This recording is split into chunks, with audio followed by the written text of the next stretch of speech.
Hello दोस्तों। क्या आप एक क्रिएटर हैं जो अपने स्टोर फ्रंट से कमाई तो करना चाहते हैं, लेकिन ये समझ नहीं आ रहा कि आखिर शुरुआत कहाँ से की जाए?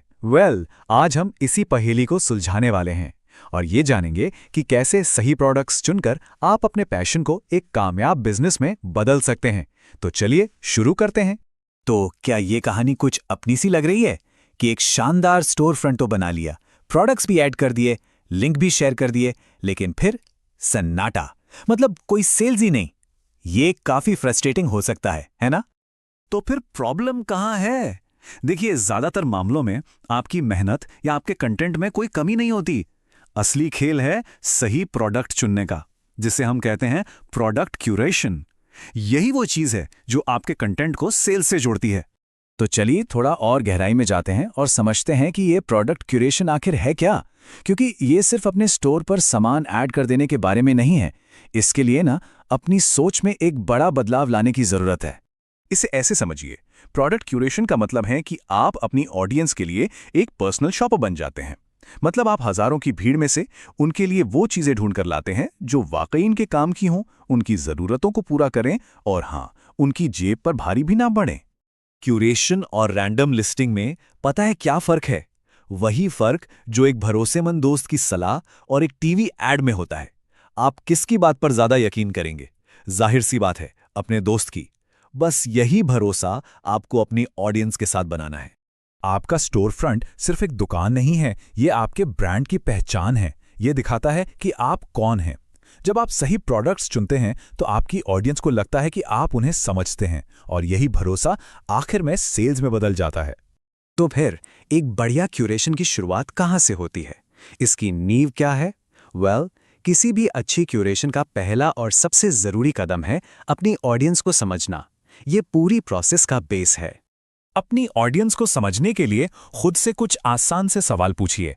उनकी एवरेज एज क्या है? उनका शॉपिंग बजट कितना रहता है? वो आपके कंटेंट के जरिए अपनी कौन सी प्रॉब्लम सॉल्व करना चाहते हैं? और सबसे जरूरी, वो आपके कमेंट्स और डीएम्स में क्या पूछते हैं? और मजे की बात यह है कि इन सवालों के जवाब कहीं और नहीं, आपके ही सोशल मीडिया पर पहले से मौजूद हैं। बस थोड़ा ध्यान से देखने की जरूरत है। ठीक है, तो थ्योरी तो समझ आ गई। चलिए अब थ्योरी से निकलकर एक्शन में आते हैं और कुछ ऐसी प्रैक्टिकल स्ट्रैटेजीज पर बात करते हैं जिनसे एक बेहतरीन क्यूरेटेड कलेक्शन बनाया जा सकता है। ये सच कहूं तो सबसे पावरफुल तरीका है। जरा सोचिए, जब आप किसी दोस्त को बताते हैं कि आपने कोई चीज यूज की है और वो बहुत अच्छी है, तो वो तुरंत आपकी बात मान लेता है। बस यही जादू आपको अपने स्टोर फ्रंट पर लाना है। आपकी सच्ची राय किसी भी विज्ञापन से ज्यादा शक्तिशाली होती है। और इसे आजमाने का एक बहुत ही सिंपल तरीका है। अपने स्टोर फ्रंट पर एक छोटा सा कलेक्शन बनाएं और उसे ट्राइड एंड टेस्टेड या मेरे पसंदीदा प्रोडक्ट्स जैसा कोई नाम दें। इसमें सिर्फ 8 से 10 चीजें रखिए। विजिटर्स को इस पर तुरंत भरोसा होता है और हो सकता है कि आपकी पहली सेल यहीं से आए। सोचकर देखिए, अगर स्टोर पर सब कुछ यहां वहां बिखरा पड़ा हो तो लोग कंफ्यूज हो जाते हैं और बिना कुछ खरीदे चले जाते हैं। इसलिए प्रोडक्ट्स को थीम के हिसाब से अलग अलग कलेक्शंस में ऑर्गेनाइज करना कस्टमर को गाइड करने का सबसे अच्छा तरीका है।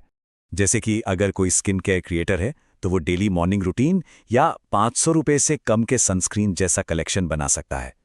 या एक फैशन क्रिएटर 1500 रुपए से कम में ऑफिस लुक्स पर फोकस कर सकता है। याद रखिए, आपके कलेक्शन का नाम जितना स्पेसिफिक होगा, सही खरीदार को अट्रैक्ट करना उतना ही आसान होगा। यहाँ पर ना ज्यादातर क्रिएटर्स एक गलती कर बैठते हैं। उन्हें लगता है कि महंगे प्रोडक्ट्स बेचने से ज्यादा कमीशन मिलेगा, लेकिन सच तो यह है कि अगर ऑडियंस उसे खरीद ही नहीं सकती तो फिर 100% कमीशन का भी क्या फायदा। इसका एक बहुत ही स्मार्ट सोल्यूशन है, 60-30-10 रूल। मतलब 60% प्रोडक्ट्स एंट्री लेवल रखिए जो हर कोई आसानी से खरीद सके, 30% मिड प्रीमियम और बस 10% एस्पिरेशनल यानी थोड़े महंगे प्रोडक्ट्स। इससे क्या होता है कि हर बजट के फॉलोअर को आपके स्टोर पर अपने लिए कुछ ना कुछ जरूर मिल जाता है। ट्रेंड्स को फॉलो करना अच्छी बात है, पर एक शर्त पर, अपनी क्रेडिबिलिटी खोए बिना। मतलब आंखें बंद करके हर ट्रेंड के पीछे भागने की जरूरत नहीं है। तो कोई भी ट्रेंडिंग प्रोडक्ट ऐड करने से पहले उसे इस 3 क्वेश्चन फिल्टर से गुजारिए। खुद से पूछिए, क्या ये मेरी ऑडियंस के लिए वाकई रेलेवेंट है? क्या मैं सच में इसकी सलाह दे सकता हूं? और क्या ये उनके बजट में है? अगर तीनों का जवाब हाँ है, तभी आगे बढ़िए।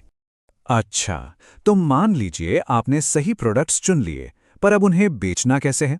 यहीं पर सही टूल्स और डेटा आपकी मदद करते हैं। आजकल के प्लेटफॉर्म्स में ना ऐसे कई फीचर्स होते हैं जो आपका काम बहुत आसान कर देते हैं। जैसे ऑटो डीएम, जो किसी के लिंक कमेंट करते ही प्रोडक्ट का लिंक खुद ब खुद उनके इनबॉक्स में भेज देता है, या ऑर्गेनाइज कलेक्शंस, जिससे आपको 10 अलग अलग लिंक शेयर करने की जरूरत नहीं पड़ती। और कैशबैक जैसे ऑफर्स तो ऑडियंस को खरीदने के लिए और भी मोटिवेट करते हैं। और एक बात, ये कोई एक बार करो और भूल जाओ वाला काम नहीं है। क्यूरेशन एक लगातार चलने वाली प्रोसेस है। अपने स्टोर को एक बगीचे की तरह समझिए, जिसकी देखभाल आपको रेगुलरली करनी पड़ती है। हर 2-4 हफ्तों में देखिए कि क्या बिक रहा है क्या नहीं, और डेटा के बेस पर बदलाव करते रहिए।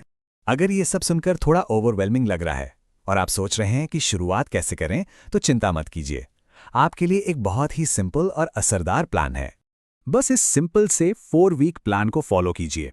पहले हफ्ते में अपनी सबसे पॉपुलर कंटेंट कैटेगरीज तय करें, दूसरे में उनके लिए प्रोडक्ट्स चुनें, तीसरे में कलेक्शंस बनाएं, और चौथे हफ्ते में प्रमोशन शुरू कर दें।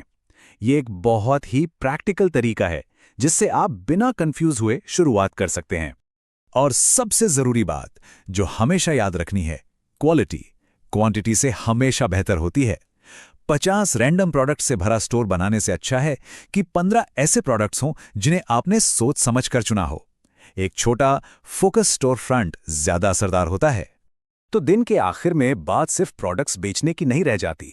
बात है अपनी ऑडियंस को समझने की, उनके लिए सोच समझकर चुनाव करने की और उनकी मदद करने की।